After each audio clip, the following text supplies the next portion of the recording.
Welcome welcome welcome स्वागत करुच्ची आपण मानकु मो चैनल को ए वीडियो माध्यम रे आमे आज जानिबा मृत्यु परे मनुष्य कुकुर घुसुरी और साप कहीं होई थाते जानिबा पूर्वरु सांग माने वीडियो को गोटे लाइक कर दियंतु जदि चैनल नुआ अछंती तले चैनल को सब्सक्राइब करंतु चलंतु वीडियोटी आरंभ करिबा। मरिबा परे मनुष्य कुकुर घुसुरी और साप कहीं होता है जानिबा गरुड़ पुराणर एक कड़ा सत्य विषय। सांग माने भावंतु मनुष्यर मृत्यु परे ताकु स्वर्ग कि नरक न मिली ताकु कुकुर घुसुरी साप और गध गरुड़ पुराण रे कौन वर्णना करा जायछि आसंतु सुनिबा। जम्मा भी वीडियो को स्किप करिबेनी लास्ट पर्यंत सुनंतु। मनुष्य जेमिति कर्म करे ताकु भगवान सेमिति जोनि रे जन्म दे थाए।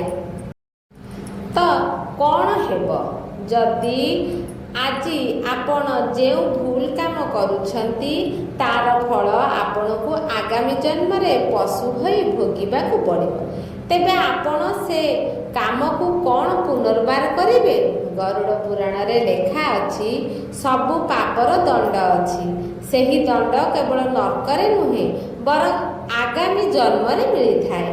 आजिर एही कहानी को शेष पर्यंत शुणतु कारण आजिर ए वीडियोटी रे आपण जानि पारिबे केउ पाप कले मनुष्य केउ पशुर जन्म नै थाए। एही कथा एते भयानक जे जानिले मनुष्यंकर रोम टांकुरी जीव।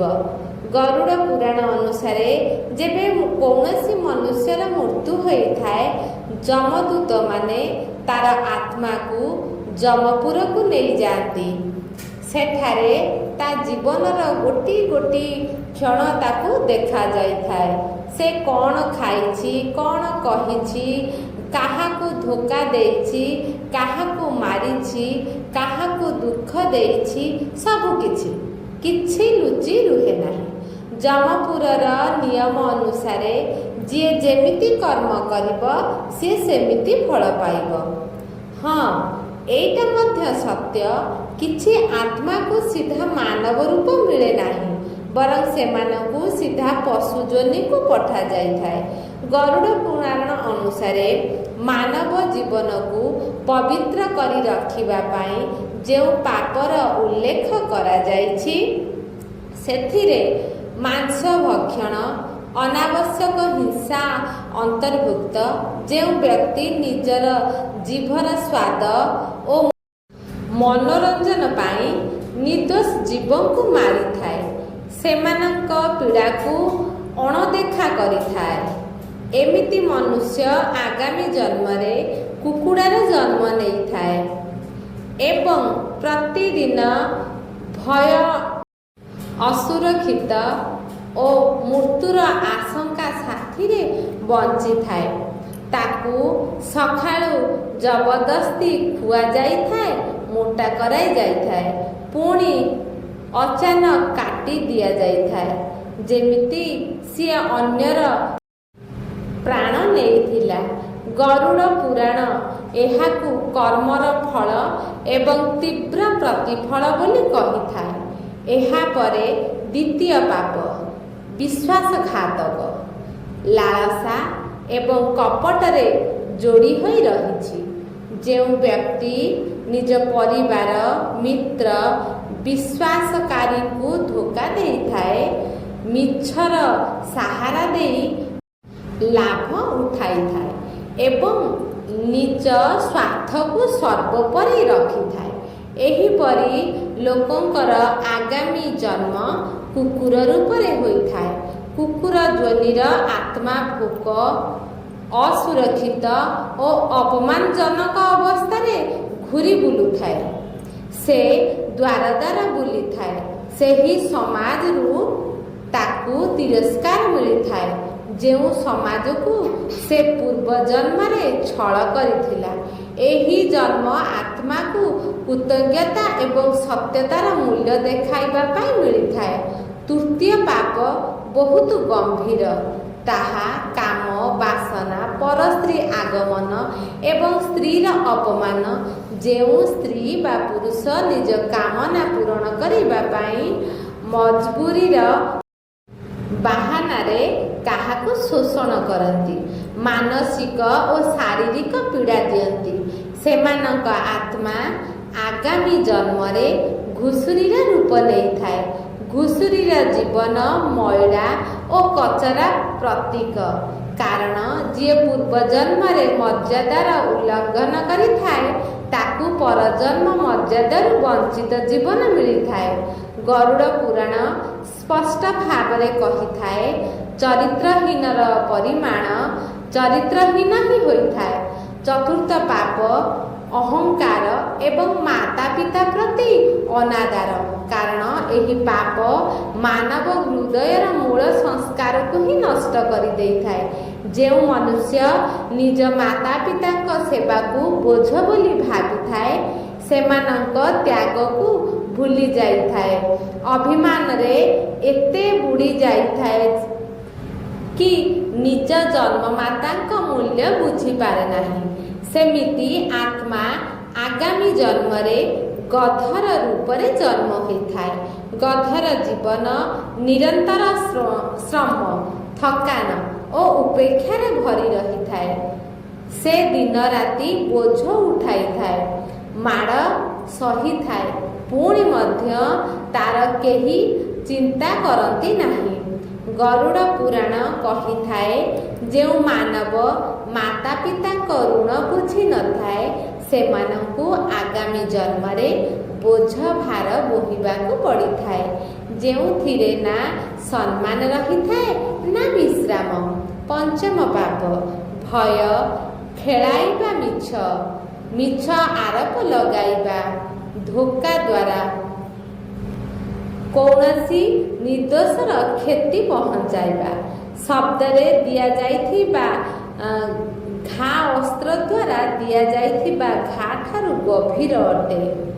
ଯେଉଁ ବ୍ୟକ୍ତି ନିଜର ସ୍ୱାର୍ଥ ଏବଂ ଦୁଷ୍ଟ ପ୍ରବୃତ୍ତି କାରଣରୁ ଅନ୍ୟକୁ ଭୟ ଦେଖାଇଥାଏ, ମିଛ କଥା କହି ଅନ୍ୟର ପ୍ରତିଷ୍ଠା ନଷ୍ଟ କରିଥାଏ ଏବଂ କପଟ କରି ଅନ୍ୟର ଶାନ୍ତି ଛଡ଼ାଇ ନେଇଥାଏ, ଏମିତି ଆତ୍ମାକୁ ଆଗାମୀ ଜନ୍ମ ସାପ ରୂପ ପ୍ରାପ୍ତ ହୋଇଥାଏ।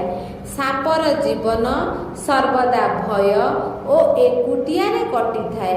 ସେ ପ୍ରତିକ୍ଷଣି ସତର୍କରେ ଚାଲିଥାଏ କି ଲୋକ ତାକୁ ଦେଖିବା କ୍ଷଣି ମାରିବା ପାଇଁ ଗୋଡ଼ାନ୍ତି, ଯେମିତି ସେ ତାର ପୂର୍ବ ଜନ୍ମରେ ଶବ୍ଦର ବିଷ ଖେଳାଇଥିଲା। ଠିକ୍ ଏହି ଜନ୍ମର ସେ ଶତ ବିଷ ସହ ବଞ୍ଚୁଛି। ଏକ ଏମିତି ଅସ୍ୱସ୍ଥ, ଅସୁରକ୍ଷିତ ନା ନିଜପଣ। ଆଉ ଗୋଟିଏ ହେଉଛି ନିଶା ଓ ଆତ୍ମା ବିନାଶକାରୀ ଅଭ୍ୟାସ। ଯେଉଁ ବ୍ୟକ୍ତି ମଦ, ତମାଖୁ ଓ ଅନ୍ୟ ନିଶାରେ ବୁଡ଼ି ନିଜର ବୁଦ୍ଧି ନଷ୍ଟ କରିଥାଏ, ନିଜ ଘର ପରିବାରକୁ ଦୁଃଖ ଦେଇଥାଏ, ନିଜର ଶରୀର ଓ ମନକୁ ବର୍ବାଦୀ ଆଡ଼କୁ ନେଇଥାଏ, ଏମିତି ଆତ୍ମା ଆଗାମୀ ଜନ୍ମରେ ମାଙ୍କଡ଼ କିମ୍ବା ପେଚାର ଯୋନିରେ ଜନ୍ମ ନିଅନ୍ତି। ମାଙ୍କଡ଼ ଜୀବନ ବ୍ୟସ୍ତ, ଅସ୍ଥିରତା ଓ ନିରନ୍ତର ହଲଚଲର ପ୍ରତୀକ ଅଟେ।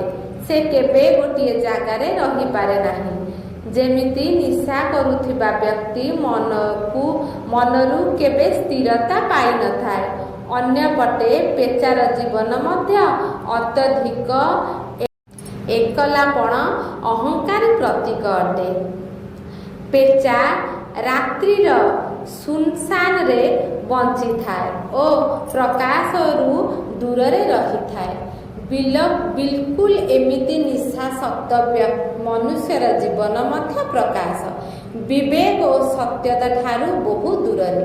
ଈଶ୍ୱର ଏହି ପଶୁମାନଙ୍କ ଯୋନିରେ ଏଥିପାଇଁ ଜନ୍ମ ଦେଇଥାନ୍ତି ଯେମିତି ନିଜ ଭୁଲ ସୁଧାରି ହେବ। ଯଦି ଭୁଲ ନ ସୁଧାରି ବାରମ୍ବାର ଭୁଲ କରାଯାଏ ତେବେ ହଜାର ହଜାର ବର୍ଷ ଧରି ସେହି ପଶୁ ଯୋନିର ଦଣ୍ଡ ଭୋଗିବା ପାଇଁ ପଡ଼ିବ।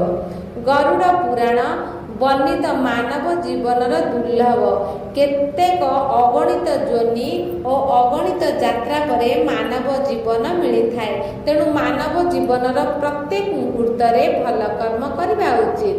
शास्त्र कुहाଯାଇଛି जेबे पशु जोनि मिलिथाए तेबे सेमानकु मने रहे नाही जे केवल सेमानकु मनुष्य जोनि मिलिथिला किंतु सेमानकर सेही डर भोक अपमान पीड़ा मने थाए। तापरे षष्ठ पाप मिछ कही काहा जीवन को नष्ट करवा जे मिछ कही कौनसी निर्दोष उपरे मिछ आरोप लगाई थाए निजर स्वार्थ और प्रतिष्ठा पाई अन्य को बलि देई थाए एमिति व्यक्तिर आगामी जन्म बिलुआ रूपरे होई थाए जे निरंतर भय और सतर्कतारे बंचु थाए से अंधार को लुचे प्रति शब्द को डरी थाए दिन उजालारू दूरे रही थाए। गरुड़ पुराण रे कुहाଯାଇଛି जे सत्य को मुह मोड़ी थाए ताकू आगामी जन्म किरण ठारू डरिबा भली जीवन मिली थाए। सप्तम पाप चोरी बेईमानी एवं छल पूर्ण धन संचय जो व्यक्ति परिश्रमठू दूरे रही अन्यर धन लुचि जीवन को आराम रे बंची थाए से केवल वस्तु चोरी करे नहीं बरं निज भविष्य को मध्य चोरी करी थाए। एमिति व्यक्ति आगामी जन्म रे मूषार रूप नहीं थाए जे भय निरंतर लुचि रहिबा असुरक्षित जीवन व्यतीत करी थाए। मूषा दिन में देखा जाई न थाए रात्रि रही थाए ठीक से ही परी से अन्यर धन लुचि छपी नीचे आराम रे रही थाए। अष्टम पाप ईर्षा अन्य प्रति धीरे धीरे हृदय को खाल कर दे थाए। जेबे कौनसी व्यक्ति अन्यर सुख देखी दुख हुए अन्यर उन्नति देखी ईर्षा करे और मने मने अन्यर अवनति कामना करे सही व्यक्ति आगामी जन्म रे बिच्छा बा कीटर जन्म नहीं थाए। लगातार संघर्षमय जीवन सहित लगातार भय कौनसी क्षण रे नष्ट होई जिबार आशंका जे अन्य को सर्वदा छोट बोली भावी थाए से आगामी जन्म रे सबुठारु छोट तुच्छ और असुरक्षित होई जन्म होई थाए। नवम पाप ब्राह्मण साधु सन्थ एवं धर्मर अपमान जो मनुष्य को धर्म को अपमान करी थाए साधु सन्त मजाक उड़ाई थाए से आगामी जन्म रे चिल बा सागुना हो जन्म होई थाए। चिल सर्वदा मृत्यु शरीर उपर निर्भर करी थाए जे निज पवित्रता और सत्य श्रद्धा को अपमान करी थाए ताकू मृत्यु भोजन संधान खोजिबा पाई पड़े। दशम पाप जे माता पिता स्त्री पिला उपरे अत्याचार करे यह सबुठारु गंभीर पाप अटे। जे निज घरे पुरुष स्वरूप देखाई थाए जे निज स्त्रीर असहायता लाभ उठाई थाए पिलांकु भय देखाई थाए माता पिता को हाथ उठाई थाए तार आगामी जन्म महिषी बा बलद रूप रे होई थाए। जो जोनी बिलरे दिन राति काम करी थाए माड़ खाई थाए पूरा समय अन्यर आज्ञा रे चली थाए ସେହି ରୂପରେ ନା ସୁଖ ନା ସମ୍ମାନ ନା ସ୍ୱତନ୍ତ୍ରତା ଥାଏ। ଏମିତି ସେ ମଧ୍ୟ ନିଜ ଘର ଲୋକଙ୍କ ସହ କରିଥିବା ଗରୁଡ଼ ପୁରାଣ କହିଥାଏ। ଯିଏ ନିଜ ଘରକୁ ନର୍କ କରିଥାଏ ସେ ଆଗାମୀ ଜନ୍ମରେ ପଶୁ ହୋଇ ଜନ୍ମ ହୋଇଥାଏ। ଏହି ପଶୁ ଯୋନିରୁ କେବେ ମୁକ୍ତି ମିଳେ ନାହିଁ। ଯଦି କର୍ମ ଗମ୍ଭୀର ତେବେ କେବେ କୁକୁର କେବେ ଘୁଷୁରୀ କେବେ ସାପ କେବେ ଗଧ ଏହିପରି ଅନେକ ଥର ଜନ୍ମ ନେବାକୁ ପଡ଼େ। ମାନବ ଶରୀର ପାଇବା ପୂର୍ବରୁ ଆତ୍ମାକୁ 84 ଲକ୍ଷ ଯୋନିରେ ଘୁରି ବୁଲିବା ପାଇଁ ପଡ଼େ। ସେଥିମଧ୍ୟରୁ ଅଗଣିତ ଜନ୍ମ ଓ ଅଗଣିତ କଷ୍ଟ ମଧ୍ୟ ସହ୍ୟ ପରେ ମନୁଷ୍ୟ ଯୋନି ପ୍ରାପ୍ତ ହୋଇଥାଏ। ଆଉ ମନୁଷ୍ୟ ଜନ୍ମ ଅମୂଲ୍ୟ ଅଟେ। ପ୍ରତ୍ୟେକ ଭୁଲକୁ ସୁଧାରିବା ସୁଯୋଗ ମିଳେ ଏହି ଜନ୍ମରେ। ତେଣୁ ବିନା ପାପରେ କର୍ମ କରିବା ସର୍ବୋତ୍ତମ। ଭିଡ଼ିଓଟି ଆପଣମାନଙ୍କୁ କେମିତି ଲାଗିଲା? ଆପଣଙ୍କର ମୂଲ୍ୟବାନ ମତାମତ ରଖିବାକୁ ଅନୁରୋଧ। ଭିଡ଼ିଓଟିକି ଲାଷ୍ଟ ପର୍ଯ୍ୟନ୍ତ ଶୁଣିଥିବାରୁ ବହୁତ ବହୁତ ଧନ୍ୟବାଦ। ରହୁଛି। ଜୟ ଶ୍ରୀ ଜଗନ୍ନାଥ।